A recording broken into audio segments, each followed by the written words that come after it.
2024 లేదా 25లో డిగ్రీ లేదా బీటెక్ చదివారా? సాఫ్ట్‌వేర్ జాబ్ కోసం ఎదురు చూస్తున్నారా? అయితే కోడ్ జ్ఞాన్ 100 డేస్ కోర్సులో చేరండి. జాబ్ సాధించండి.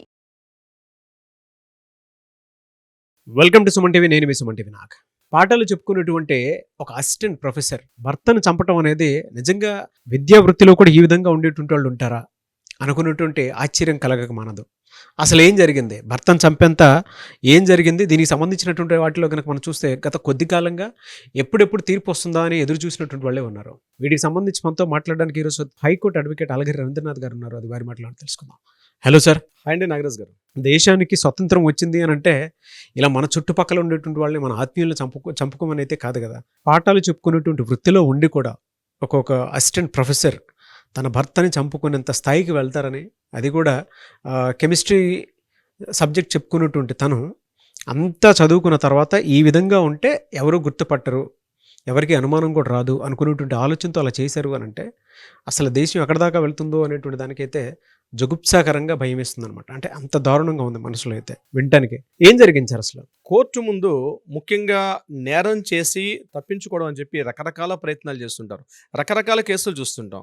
బట్ ఇప్పుడు మనం మాట్లాడుకోబోయే ఈ కెమిస్ట్రీ ప్రొఫెసర్ యొక్క కథ ఏదైతే ఉందో, రీసెంట్గా మధ్యప్రదేశ్ భోపాల్ హైకోర్టులో దీని మీద ఒక విచారణ జరిగింది. అంటే చాలా కేసులు జరుగుతుంటాయి కదా సార్, ఏంది ఈ స్పెషల్ అనుకుంటే నిజంగానే స్పెషల్. అతని పేరు నీరజ్ పాఠక్.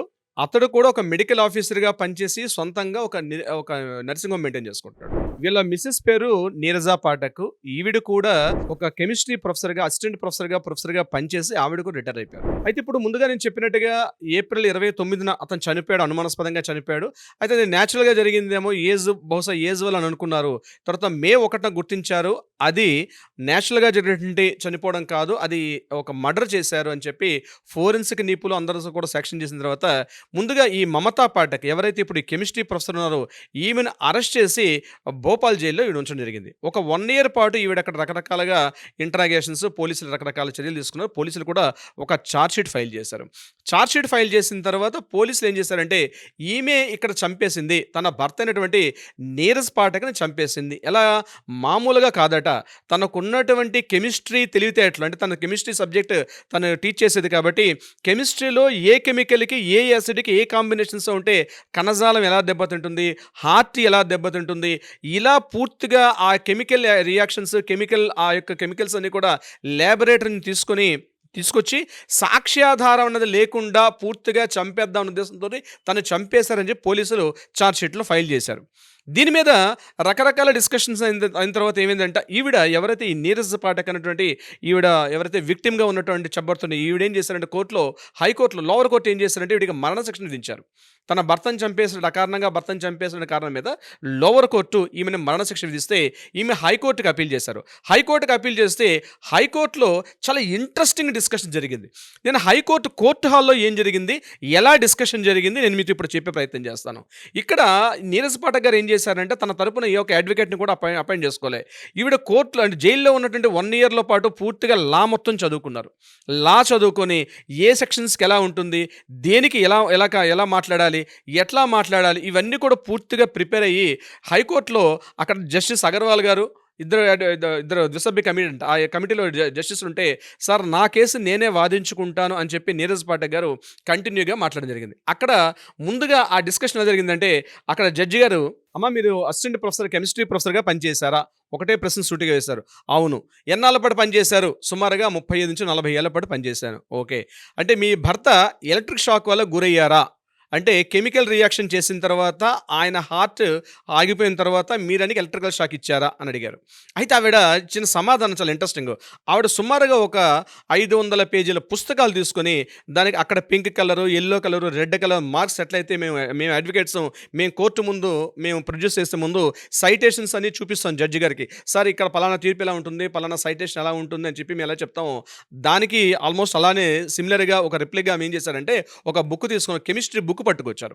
కెమిస్ట్రీ బుక్ పట్టుకొచ్చి ఎలక్ట్రికల్ షాక్ కానీ గురి చేసినట్లయితే ఒక మనిషి బాడీకి ఎలక్ట్రికల్ షాక్ గురైన బిఫోరు, మరణించిన తర్వాత ఎలక్ట్రికల్ షాక్ గురైన తర్వాత ఎటువంటి తేడాలు ఉండవు. పలానా జడ్జిమెంట్లో, పలానా కేసులో, పలానా చోట ఇది కెమికల్గా ప్రూఫ్ అయింది, ఇది ఈ రకంగా ప్రూవ్ అయింది కాబట్టి ఇది ఎలక్ట్రికల్ షాక్కి నేను గురి చేశాను చెప్పడానికి ఇది ఆధారం చెందదు. ఎందుకంటే ఏదైతే పోలీసులు ఛార్జ్షీట్ ఫైల్ చేశారో ఈ యొక్క సెక్షన్స్ కాకుండా ఈ యొక్క పారామీటర్స్ ప్రకారం ఇది ప్రూవ్ చేయడానికి కుదరదు అని ఒక పాయింట్ రైజ్ చేశారు. అక్కడ ఆశ్చర్యపోవడం జడ్జి గారు వంతైంది. నెంబర్ 2 ఇంకొక పాయింట్ ఏంటంటే అక్కడ వాళ్ళు చెప్పింది ఏంటి, ఎలక్ట్రికల్ షాక్ గురి చేసినప్పుడు అక్కడ ఎలక్ట్రోమాగ్నెటిక్ వేవ్స్ వస్తాయి. ఎలక్ట్రోమాగ్నెటిక్ వేవ్ వస్తే దానికి సంబంధించిన ఫోరెన్సిక్ ఎవరైతే అధికారులు వచ్చారో వాళ్ళు అసలు ఇప్పటిదాకా ఇంటరాగేషన్ దాని మీద ఎటువంటి ఎంక్వైరీ కూడా చేయలేదు. ఫోరెన్సిక్ వాళ్ళు ఎలక్ట్రోమాగ్నెటిక్ వేవ్స్ ద్వారా ఎంక్వైరీ చేయకుండా ఇది ఎలక్ట్రికల్ షాక్ వల్ల ఎలా గురైంది అని చెప్పడానికి కూడా ఆధారాలు లేవని చెప్పి ఆవిడ ఒక వితండవాదాన్ని ఎత్తుకున్నారు. ఏ పాయింట్ తీస్తే ఆ పాయింట్కి ప్రతి పాయింట్కి కూడా కెమికల్ నాలెడ్జ్ ప్రకారం చెప్పుకుంటూ వెళ్ళారు.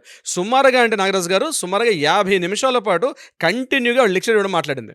అప్పుడు జడ్జి గారు ఒకటి అడిగారు, అమ్మ మీరు ఈ 50 నిమిషాల పాటు లెక్చర్స్ ఇవ్వడం మీకు అలవాటు అయిపోయింది కదా, మీరు కాలేజీలో మీ లైఫ్లో చెప్పడం అలవాటు అయిపోయింది కదా అంటే, నేను కూడా చెప్పేటప్పుడు నా స్టూడెంట్స్ అందరూ చిన్నపిల్లలా వింటారు, ఇప్పుడు నేను నా కేసు వాదించుకున్నప్పుడు మీరు కూడా ఒక చిన్నపిల్లలా వినాల్సిందే, ఎందుకంటే నేను నా కేసును వాదిస్తున్నాను, నిజాలు ఇక్కడ బహిర్గతపరుస్తున్నా అంటే ఇక్కడ మీరు చెప్తే మేము వినడానికి లేవు, సాక్ష్యాధారాలు బలంగా ఉన్నాయో లేవో మేము చూస్తాం తప్పించి మీరు ఇక్కడ లెక్చర్స్ ఇవ్వడానికి మేము ఇక్కడ వినడానికి లేవండి అని చెప్పి జడ్జి గారు కొంత ఘాటుగా సమాధానం ఇచ్చారు. అంటే అక్కడ ఒక ఇంట్రెస్టింగ్ జరిగింది. అంతకు తెగించారంటే వాళ్ళ గురించి మనం మాట్లాడుకోకుండా ఎందుకుంటాం సార్ డెఫినెట్గా. ఎందుకంటే సమాజంలో అలాంటివి జరగకుండా ఉండటానికి చేసేటువంటి అవేర్నెస్సే ఇటువంటి వీడియోస్ కిందకి చేస్తూ ఉంటాం మనం. అంత వితండవాదంతో ఒక మనిషి ఎంత అసిస్టెంట్ ప్రొఫెసర్ అయినా సరే మీరు చిన్నపిల్లల్లా వినాల్సిందే అని అంటే వితండవాదానికి కూడా ఒక హద్దు ఉంటుంది, అది మితిమీరిపోయి చేయటం. యాక్చువల్గా ఈ కథ ఇది ఎలా జరిగింది అని చెప్పి మనకు అసలు వివరాల్లోకి వెళ్ళినట్లయితే మధ్యప్రదేశ్లోని భోపాల్కి దగ్గర ఈ గ్రానైట్ క్వారీస్ ఎక్కువగా ఉంటాయి, ఛతర్పూర్ అంటారు. ఆ ఛతర్పూర్లో వీళ్ళు ఒక హాస్పిటల్ కట్టుకున్నారు. ఎవరు నీరజ్ పాఠక్ అన్నటువంటి ఆ హస్బెండ్ ఆయన ఒక మెడికల్ నర్సింగ్ హోమ్ పెట్టుకున్నారు. నర్సింగ్ హోమ్ పెట్టుకొని అక్కడ ఇంట్లో 2 పోర్షన్లు, పై పోర్షన్లో వీళ్ళు ఉంటారు. అయితే 2020లో మనకు కరోనా వచ్చింది. ఆ కరోనా వచ్చిన సమయంలో ఏం చేశారంటే ఇతని కరోనా ఎఫెక్ట్ అయిందని చెప్పి ఈయనకి గ్రౌండ్ ఫస్ట్ ఫ్లోర్లో పెట్టారు. ఈమెకి 2 పిల్లలు, ఎవరు నీరజ్ పాఠక్, మనోజ్ పాఠక్ 2 పిల్లలు. ఒకరు ఆల్రెడీ యూఎస్ఏలో సెటిల్ అయిపోయారు, ఒక పర్సన్ మాత్రం తల్లితో పాటు ఉంటున్నారు. అయితే ఈ భార్యాభర్తల మధ్య సరైన సంబంధాలు ఎలా, మరి కేసు ఇప్పుడు నీరజ్ పాఠక్ ఇక్కడ మమతా పాఠకే హత్య చేసిందని చెప్పి ఎలా కన్ఫర్మేషన్ చేశారంటే పోలీసులు ఛార్జ్షీట్ ఫైల్ చేసేటప్పుడు కొన్ని రకాల పాయింట్స్ చెప్పారు. భార్యాభర్తల మధ్య సరైనటువంటి అన్యోన్యత లేదు అన్నారు.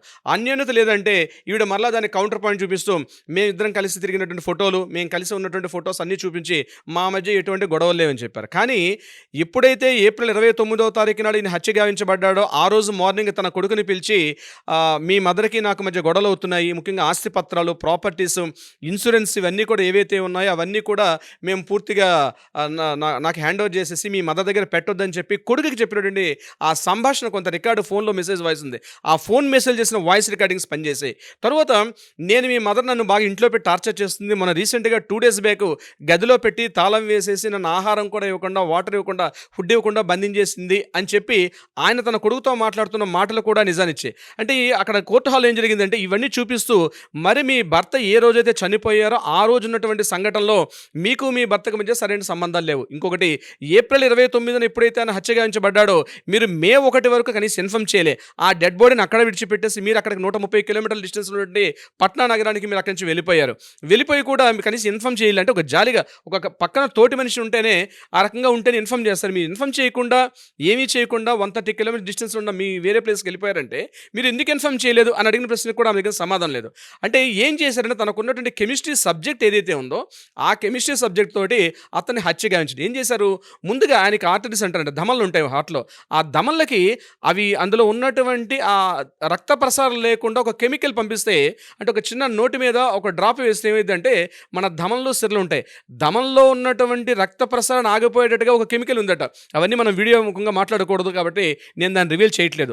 అటువంటి వాడి అతను చనిపోయాడు. అయితే ఏమైంది, అతనికి బాడీలో కాల్షియం ఎక్కువైంది కాబట్టి అతను చనిపోయాడని చెప్పి ఈవిడ చెప్పడం జరుగుతుంది. కానీ అక్కడ పోస్ట్మార్టం రిపోర్ట్ ఏమొచ్చిందంటే ఎలక్ట్రోమాగ్నెటిక్ వేవ్స్ అంటే అతను షాక్ పెట్టారనమాట. ఇంట్లో 11 మీటర్ల వైర్ దొరికింది.